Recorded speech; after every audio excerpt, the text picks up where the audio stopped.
Alright. Right. Yeah. What's happening around here then? What are you up to? There's a lady got spoke to you. Yeah, but I just want to find out for myself. What's going on? She just said she was going to get some, maybe see about some cars or something to have a look at. Right. Yeah. What is your plan? Just get pictures of them, that's all. Yeah. What's your name, Daddy? Matt.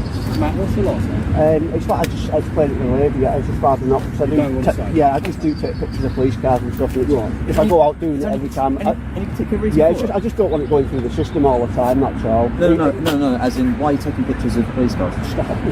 Just a hobby? Yeah, that's all. There's been some information that you've potentially been lingering around the car parks as well. Right. It's a bit strange though, isn't it? I think what we're going to do, just to be on the safe side, well, we're going to detain you for the purposes of search, alright? It's only going to be a quick search. How about that, guys?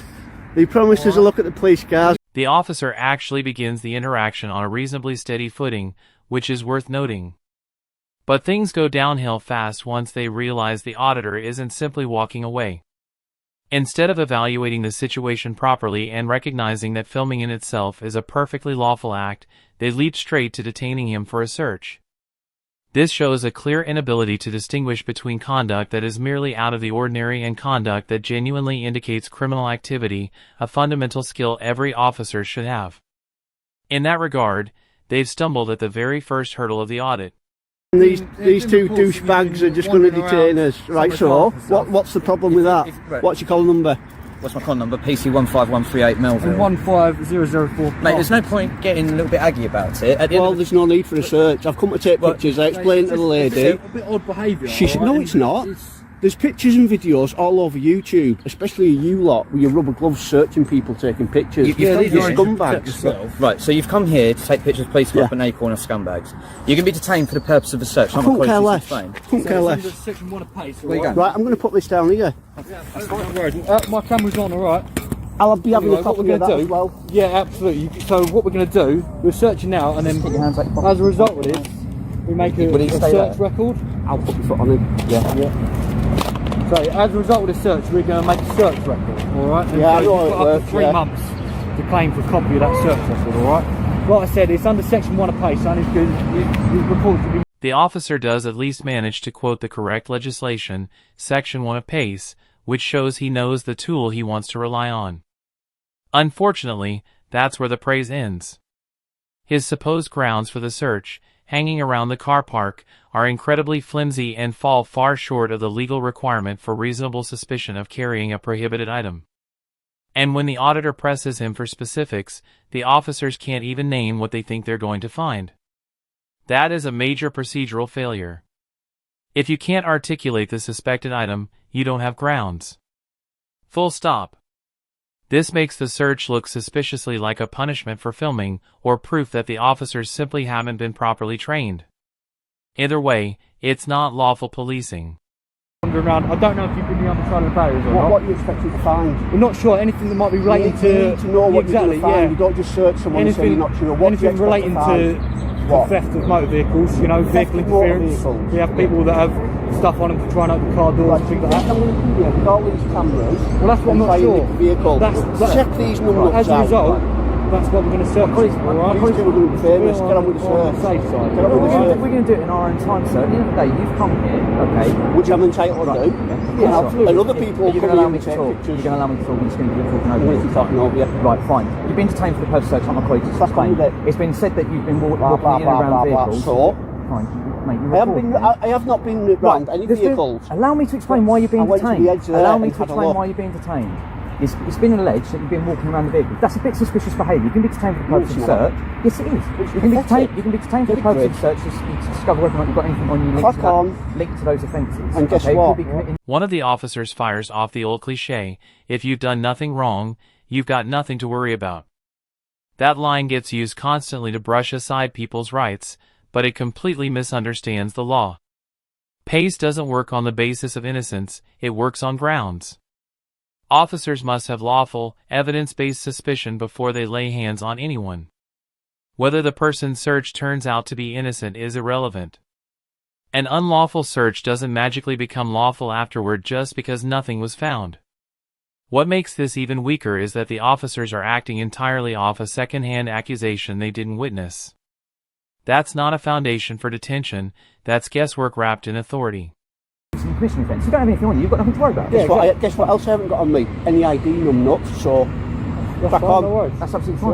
You're not going to find out. Don't Go get on. smart, That's mate. fine, no It's gonna worries. get you I'll searched. smoke if I want You got to. anything sharp Oh, or anything on you? Nothing. No, nothing that's going to hurt Chewing me. gum, all car right? keys, So we're that's from it. North Kent Police Station. All right, we said our force number is 15004.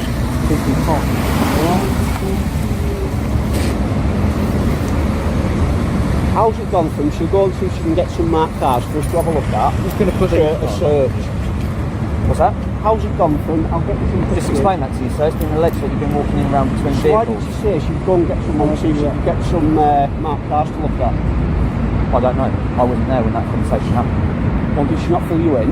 She told us that you've been standing out here and looking to take pictures of She never vehicles, asked you that. and then you walking around and potentially going to the other side of the barrier. Because she never, I never want to say, you've got cameras everywhere, so Not you know alleging, it. not alleging that you have. Check your cameras then before you start going and searching people. We can detain you for the purpose of search, sir. The behaviour of what you did. The auditor tells them straight, check the CCTV. That would instantly confirm whether he'd actually been messing with cars. Instead of using the quickest and least intrusive option, the officers skipped past it and jumped straight to a hands-on search. That choice is hard to justify. If camera footage is available, it should be the first tool they use, not the last. Reviewing it would have taken moments and would have shown whether there were genuine grounds for suspicion. Going straight for a physical search instead looks disproportionate and suggests they were more interested in asserting authority than gathering facts. Unlawful. Well, yes, it is. You're Under gonna Section 1 of the Police and Criminal Acts Act 1984. No, you were Section 26, Criminal Justice Act. Section Unlawful 26, search. No, Section 1 of Yes. the Police and Criminal Acts Act. You're getting reported. That's absolutely fine. Section 1 of the Police and Everyone Criminal will Acts see allows what us to stop and scumbags you detain are. people for the purpose of search to see whether or not they've got stolen or prohibited articles or any articles to be used in the commission of an offence. You thought I was going to look at a police car, eh? Well, Not that's why saying we're that not you too sure. should. That's why We don't know what you're up to. to. I don't know what you're up to. That's not very You're nice, is it? Well, being you're more a than dickhead, amicable though. with you and explain You're not, to you're you. being a dickhead doing this. Right, okay. Well, being more than amicable with you and explaining What's the it situation. called? A WPC that shades the front bits with a blunt Cool, razor. so we're going to make a joke, are we? Constable. All happy? Constable. I'm going to yeah. put those back in those. You like that? mate. Constable. Right. No worries, sir. Cheers, Constable. No worries at all. So just be on the safe side. You say you've got nothing on you anyway, so that's all good. And we're all happy now. That means, you know, we're all happy. And I don't care if you're happy or not. Go away. Go away, yeah? Go on. Right. You're dismissed. Move. Don't talk to me like that. Or else what? Or else what? Well, you don't need to talk to me like that, do you? Do one. I'm just trying to be amicable. You shouldn't search me. That's not amicable. Saying, oh, I'll go and get some police cars for you to have a look at, and it turns out, rather than helping me, I never said that you're to going you. to search I never me. said that to you. say that to you. Why would we get police cars out here for people to take pictures of? That's not what Why we did do she? as Why police. did she say that We then? don't have time to do that. No, you don't. You have time to search photographers taking pictures. You jokers. Right. And Shift. It's not the reason. Don't talk to me like that. Shift. I'm trying to explain Shift. to you. I'm trying to explain to you why you've been detained for the purpose of search. You don't like the fact you've been detained for the purpose of search. It doesn't bother me. Your behaviour. You've made me a lot of doesn't money. Doesn't bother You've you, made but me a you're lot of money. filming us. You're filming us. You've made me a lot of money, and you've made yourselves famous. I'm just trying to explain to you why I've been detained. You don't like it. You've already done it once. I apologise for that. No, you don't. But the fact of the matter is that the manner of your You're behaviour. a power tripping in around- ego maniac, The manner of your behaviour. which has is been what? suspicious. Having a look for some panda cars to take pictures of. And you've been, yeah, Have a look at all my Google reviews of all the police cars I've got photos of, and I don't get searched. Well, you've been detained Why for have the you? purpose of Why have you? search. Why only here? A major issue here is the officer's refusal to step back once the search is over. Instead of ending the encounter, he keeps circling back to justify what he did, even though the auditor clearly isn't interested in hearing the explanation. A more experienced officer would simply conclude the interaction and walk away, rather than fueling an argument that didn't need to happen. By staying engaged, he escalates tensions and shows a lack of effective conflict escalation skills. No matter how many times he repeats it, the reasoning behind the search doesn't become any stronger. The weak grounds stay weak, repetition doesn't fix flawed justification. Why only here have I been searched for taking pictures of a police car? That's not the reason why you've been detained for the purpose of search. Which was what? I've literally just explained it to you. It's been alleged that you've been walking around in and around. Huntingdon, Cambridge Police Headquarters. Fine, so I'm not gonna sit I here and walked argue round with the you. whole I've explained to you headquarters, why I've in been- the yard and I've explained- everything, right. and they came and took me and they I showed me the highly- bikes. I highly doubt Look that. on YouTube then, you dick. don't need to call me that. Right, so look on YouTube then. You won't know, will you? This conversation's right. done. You're dismissed then. Right, go away. Is there anything else we can do to help? No, go away. Can we assist you in any No, other way? go away. No worries at all. Go away. You know where we are. I'm going to look wherever I want to look now. You know I'm safe. As long as you don't go past I'm going to take fine. pictures of every staff car I can and put it on YouTube. Right, as long as you don't go And past that's them down to barriers, you. it's all right, You've okay? done that to your staff. I've explained it to you. You've sir. done that to your staff. All You're I'm going to saying- get all these cars put on YouTube. You're going to get 100,000 views. All I'd say is please don't Do you go on the believe that? Please don't go on the other side of the barriers. Do you believe that? Please don't go on the other side of the barriers. You're a scumbag. And read the comments for this video. The auditor brings up his visits to other stations, including Cambridge HQ, where officers were welcoming and even gave him a brief tour. No search, no drama. This comparison exposes how uneven policing practices can be when it comes to public photography and auditing. Yes, the auditor's tone is harsh, but officers are expected to maintain a higher level of professionalism. Trading insults or snapping back, especially on camera, only undermines their position. They're trained specifically to avoid getting pulled into the kind of back and forth that serves no purpose and looks unprofessional on video. Right? And I hope your friends and family watch it and they see what piece of shit you are. Well, you're being very polite to me, aren't you? So, don't search me for no reason, just because I went down there. So I'm not going to have this conversation. Bugger off then. Well, you keep talking to me. Jog on. There's front counter staff in if you do need I don't need anything. I wouldn't You know come where to we you are, pieces of shit for anything. Sir, That was a low trick. People are going to see what you've just done. How you try to trick someone. I could have had bloody learning difficulties or anything. So I've explained to you why you've been detained. What about someone with learning difficulties that likes police cars? You come and search them. You're absolute scumbag. You know there was nothing wrong with it. Sir, you've been seen potentially walking in around vehicles. So, anyone that walks in and around a vehicle, do you come and search them? If it's suspicious behaviour, yes, I would. So walking between vehicles is suspicious. What vehicles have I walked between? I haven't. I went down to that gate and I came back. I didn't go in the car park. I've not walked between any vehicles. So stop lying. It's all on camera. That's the allegation that we got, sir. Right, so someone's telling lies. That's the information we... The officer explains that the search was triggered by a report saying the auditor had been walking around the area. But that isn't a concrete or objective reason to suspect criminal activity. Simply moving near parked cars in a publicly accessible car park doesn't meet the threshold for believing someone has burglary tools or intends to steal a vehicle. Eventually, the officer concedes that the entire search was based solely on an unconfirmed allegation, information they hadn't witnessed and hadn't verified. Relying on second or third-hand claims without establishing independent grounds is a serious procedural lapse. We've searched you. Nothing. It's a good job I got that lady's badge on here, isn't it, so I can find out who she is. That's absolutely fine. Okay, but we've ascertained that you've got nothing on you. There's nothing for us to worry about. That's it. Simple. Done. And if you want to take some pictures of the cars, feel free. I will do. You don't have to tell me I can do it. I will do it. Just don't go past barriers and that's fine, alright? Yeah, alright. Right, you're going to be the scumbags of YouTube. Use lot. It's disgraceful what you've just done. I apologise if you feel upset by it. No, the whole of the UK is going to be upset by it. We've made sure you haven't got anything on you, and that's the end of I'm not going to be rude, but I will just tell you something, just for a fact. When that lady came out and she said about that, she said, oh, maybe go and ask someone if they can get some cars around for you to take pictures of. And I said, oh, that's only happened twice before. Like I said, at that one where he showed us round, Cambridge headquarters. Yeah. And I was just saying to the viewers, I was just saying, I think Kent Police Headquarter could be contender for Police Station of the Year award, which I give out every year. At the moment, it's going to Newquay or, like I say, Huntingdon. And I said, we've got a third contender here, and then you just come out and you do this. You've gone for... The officer's approach has taken what could have been a positive community interaction and flipped it into a hostile one.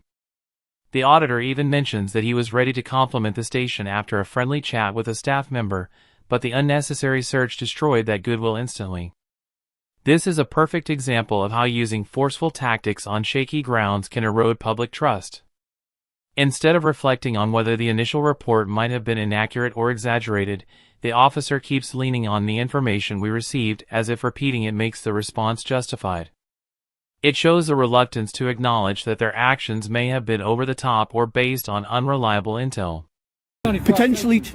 Well, how come no one else does it then? All the other police stations, what's your problem? Well, I don't know what you've done at the other police stations. Exactly the same. I've even gone in the yards and they've been all right. So we've gone off the information that we've been provided with. Okay, Right, well, someone needs their ass kicking about it then, because it's disgraceful. That's the information we've received. We've searched you. There's no problem. Okay, you've got no articles on you that could potentially use in commission of offence. Problem solved. Whoever reported it, want some serious words in their ear. Obviously, police cars will be coming and going. They might see it as a bit suspicious behaviour. I don't care. I'm just explaining to you. They might say to you, "Oh, why are you taking photos and stuff?" I'll tell them it's none of the business. If you're amicable, then I don't. Why would I be amicable? Look how far being amicable's got me so far. Do you see what I mean? Why would I be amicable now, you lot? Well, I wouldn't, would I? the nature of your Jesus. suspicious today.